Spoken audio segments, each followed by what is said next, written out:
আমি পরিষ্কার করে বলতে চাই যে আজকে জামাত ইসলাম তারা আজকে বিভিন্ন অজুহাত তুলে দেশকে একটা অস্থিতিশীলতার দিকে নিয়ে যাওয়ার চেষ্টা করছে। আমরা এর তীব্র বিরোধিতা করছি। আমরা মনে করি যেটা এই সমস্ত বিষয় নিয়ে একটা সমস্যা তৈরি করে গণতন্ত্রকে ব্যাহত করা, নির্বাচনকে ব্যাহত করা, কোনো মতেই জনগণ বরদাস্ত করবে না। করবেন নাকি আপনারা? বলতেছে পিয়ার বিবাহ জামাতে ইসলাম, তাই না? জামাতে ইসলাম বলছে পিয়ার ছাড়া আমরা নির্বাচনে যাব না। প্রত্যেকে মিছিল করতেছে, ঘেরাও করতেছে।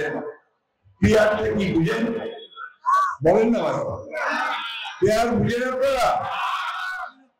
আনুপাতিক প্রতিনিধিত্ব কথাটা বুঝেন?